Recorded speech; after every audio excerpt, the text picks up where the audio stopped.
Hi everyone, good morning.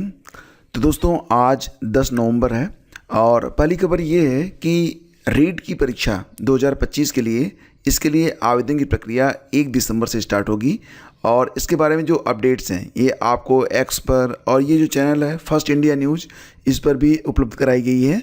तो देखो यहाँ पर जानकारी ये मिल रही है कि शिक्षा विभाग 25 नवंबर से पहले जारी करेगा विज्ञप्ति और 1 दिसंबर से रीट के लिए आवेदन की प्रक्रिया शुरू हो जाएगी। यानी कि 25 नवंबर को जो नियमावली है वो जारी कर दी जाएगी, 1 दिसंबर से आवेदन की प्रक्रिया स्टार्ट होगी।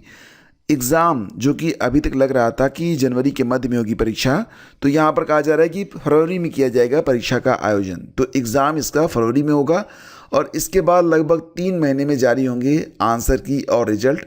साथ ही शिक्षक भर्ती प्रक्रिया की तारीख भी की जाएगी जारी। तो यहाँ पर देखो मुख्य बात यह है कि आपकी जो शिक्षक भर्ती होनी है कक्षा 1 से लेकर 8 तक के लिए लगभग 30,000 से अधिक ही पद रहेंगे इस बार। और इसके लिए जो आपकी क्वालिफाइंग परीक्षा होगी यानी कि शिक्षक पात्रता परीक्षा रीट जिसको आप कहते हैं, और ये बिल्कुल उसी प्रकार की परीक्षा है जैसा कि यूपी में यूपीटीटी होती है और ऑल ओवर इंडिया लेवल पर सीटीईटी की परीक्षा होती है, उसी प्रकार की ये परीक्षा है रीट। और इसके लिए जो आवेदन है 1 दिसंबर से स्टार्ट होंगे और इसकी जो डिटेल नोटिफिकेशन है ये 25 नवंबर तक जारी की जाएगी। तो इसके बारे में जो न्यूज़ है वो सभी न्यूज़ चैनलों पर चल रही है और यहाँ पर इसकी एक क्लिप मैं आपको यहाँ पर दिखा रहा हूँ।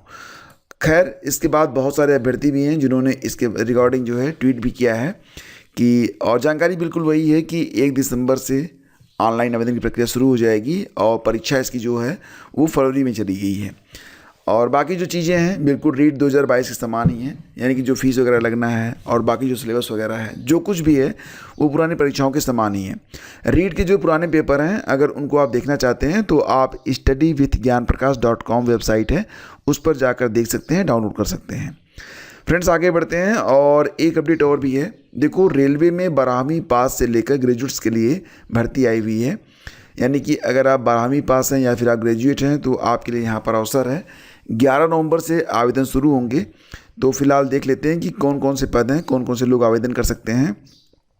तो ये जो भर्ती आई है ये आरआरसी की तरफ से आई है, रेलवे रिक्रूटमेंट सेल की तरफ से आई है और इसमें जो आवेदन है ये 11 नवंबर से स्टार्ट हो रहे हैं। वेबसाइट रहेगी rrcnr.org। अच्छा एक बात और भी है, ये स्पेशल बात है कि ये भर्ती football, weightlifting, volleyball, hockey, cricket, athletics, table tennis, gymnastic, boxing, handball, basketball, kho kho खिलाड़ियों के लिए है। यानी कि ये जो वैकेंसी है ये स्पोर्ट कोटे के लिए है और इस पर पूरी डिटेल्स यहाँ पर आप देख सकते हैं। और नंबर ऑफ पोस्ट ये ज़्यादा नहीं है, 21 ही पद हैं जिसके लिए आवेदन जो है वो 11 नवंबर से स्टार्ट हो रहे हैं और 11 दिसंबर तक आवेदन जो है आप कर सकेंगे। फ़ीस इसकी 500 रुपये रहेगी। एजुकेशनल क्वालिफिकेशंस में आप देख रहे हैं लेवल 2 और लेवल 3 के लिए 12वीं पास मांग रहे हैं। लेवल 4 और 5 के लिए ग्रेजुएशन डिग्री होनी चाहिए। पद कौन सा है? क्लर्क कम टाइपिस्ट का पद है। उम्मीदवारों को अंग्रेजी में 30 शब्द प्रति मिनट और हिंदी में 25 शब्द प्रति मिनट की टाइपिंग स्पीड भी आनी चाहिए। आयु सीमा 18 से 25 वर्ष। सैलरी काफ़ी अच्छी रहेगी। लेवल 2 में लगभग 69,000 रुपये हैं, लेवल 4 में 81,000 रुपये हैं, लेवल 5 में 92,300 रुपये हैं, लेवल 3 में 63,200 रुपये हैं। और सिलेक्शन प्रोसेस कैसे होगा? तो डॉक्यूमेंट वेरिफिकेशन होगा, यहाँ पर कोई परीक्षा नहीं होगी और ट्रायल बेसिस पर सिलेक्शन किया जाएगा। फ़ीस तो आप देख ही रहे हैं कि काफ़ी कम फीस है, 500 रुपये फ़ीस। अगर रिजर्व कैटेगरी से हैं तो उसकी आधी 250 रुपये ही फ़ीस आपको यहाँ पर देनी है। और यहाँ पर देखो 2 न्यूज़ और भी है। नेट उत्तर कुंजी में उत्तरों की सटीकता पर मांगा जवाब, याचिका पर सुनवाई के दौरान नोटिस जारी। तो नई दिल्ली से खबर है कि हाई कोर्ट ने अंतिम नेट उत्तर कुंजी में उत्तरों की सटीकता को चुनौती याचिका पर राष्ट्रीय परीक्षण एजेंसी एनटीए, यूजीसी और अन्य को नोटिस करके जवाब मांगा है। यह याचिका नेट राजनीति विज्ञान के उम्मीदवार अब्दुल वारिस शेख ने दायर की है। न्यायमूर्ति पुरुषेंद्र कुमार कौरव ने सभी पक्षों को अपना जवाब दाखिल करने का निर्देश देते हुए सुनवाई 5 दिसंबर को तय की है। तो ये अपडेट्स हैं। और इसके बाद देखो लेखपाल भर्ती जल्द शुरू होने की संभावना है। मैंने कल इसके बारे में आपको बताया था। इसके लिए राजस्व परिषद ने सभी मंडलायुक्त को पत्र जारी कर वर्ष 2020-21 से लेकर 2024-25 तक, यानी कि विगत 5 वर्षों में जो विगत 5 वर्ष हैं 2020 से लेकर 2025 तक रिक्त हुए लेखपाल के पदों की गणना करते हुए अध्याचन मांगा है। अध्याचन त्रुटिहीन हो सो लखनऊ स्थित परिषद कार्यालय में 11 नवंबर को मंडलवार बैठक बुलाई गई है। राजस्व परिषद यूपी के आयुक्त एवं सचिव की ओर से सभी मंडलायुक्तों को जारी पत्र में कहा गया था, ये पत्र मैंने कल आप लोगों को शो भी किया था। तो इसमें यह कहा गया कि पूर्व में चयन वर्ष 2020-2021, 2021-22 और 22-23 के साथ साथ 23-24 मतलब कुल मिला के अध्याचन परिषद को उपलब्ध कराया गया था। तो इसमें दिव्यांग श्रेणी के पदों के पुनर्चिन्हांकन के फलस्वरूप श्रेणीवार पदों की गणना में रोस्टर का पालन नहीं किया गया है। तो यहाँ पर इसी वजह से ये जो अध्याचन है ये यूपी SSSC ने वापस कर दिया था और अब इसको संशोधन करके वापस से मंगवाया गया है, जिसके लिए यहाँ पर 11 नवंबर को लखनऊ में मीटिंग भी हो रही है। यानी कि अध्याचन में कोई भी त्रुटि होनी नहीं चाहिए। और इसके बाद लेखपाल का जो विज्ञापन है ये बहुत ही जल्द जारी कर दिया जाएगा। आप बिल्कुल मान सकते हैं कि आपको इसी महीने के अंत तक लेखपाल भर्ती का विज्ञापन देखने को मिल जाएगा।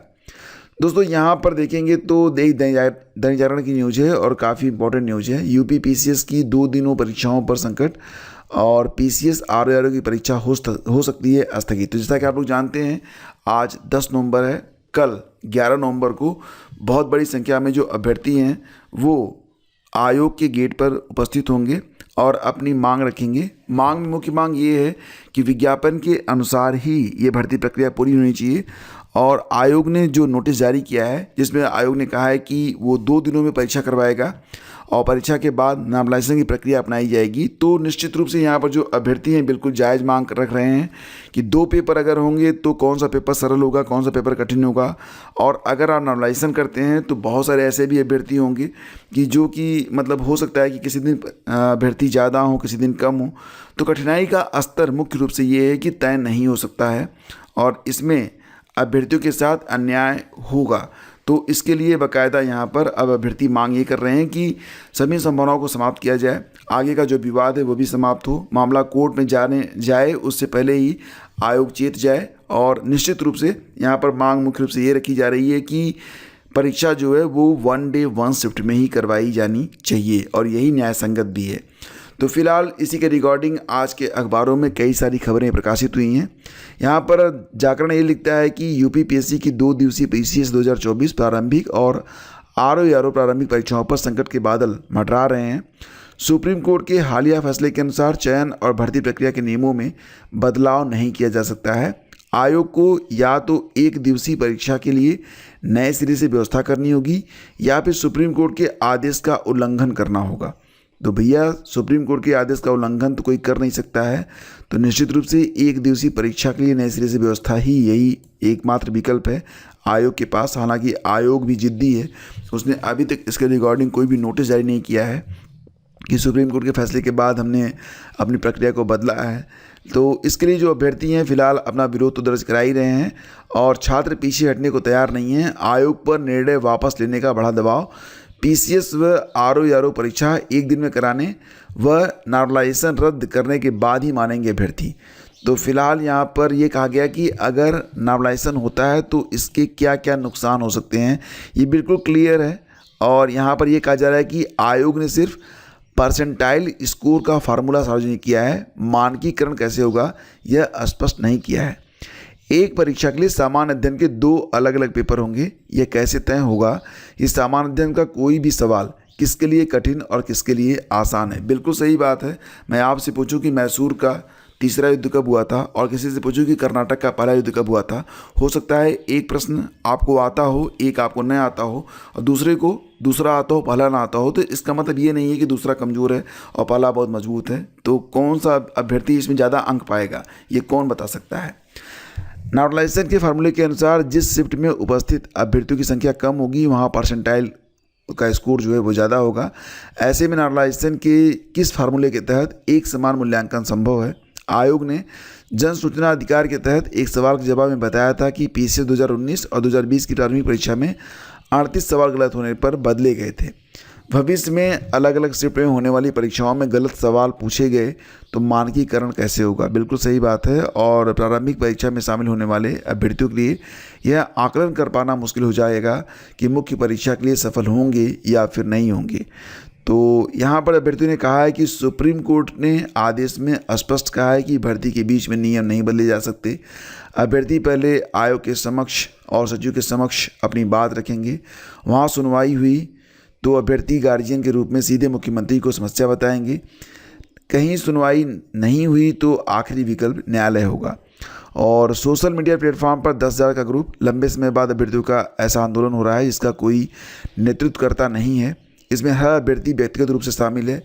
आंदोलन के लिए सोशल मीडिया प्लेटफॉर्म टेलीग्राम में 10,000 अभ्यर्थियों का ग्रुप बना है। यह अभ्यर्थी 11 नवंबर को प्रस्तावित धरने में शामिल होने के लिए तैयार हैं और परीक्षा के लिए मिली सिर्फ तारीख पर तारीख, जैसा कि आप लोग जानते ही हैं। तो फिलहाल निर्धारित स्थल पर अनुमति लेने के बाद ही करें प्रदर्शन, वरना होगी कार्रवाई। डीसीपी ने कहा है कि उपचुनाव के मद्देनज़र जनपद में निषेधाज्ञा लागू है। पुलिस अधिकारियों का कहना है कि इस समय कोई भी धरना प्रदर्शन बिना अनुमति के प्रतिबंधित है। डीसीपी नगर अभिषेक भारती ने बताया कि बिना अनुमति किसी भी तरह का प्रदर्शन करने पर संबंधित के खिलाफ विधिक कार्रवाई की जाएगी। गौरतलब है कि कुछ छात्र संगठनों की ओर से अपनी विभिन्न मांगों को लेकर मंगलवार को प्रदर्शन की घोषणा की गई है।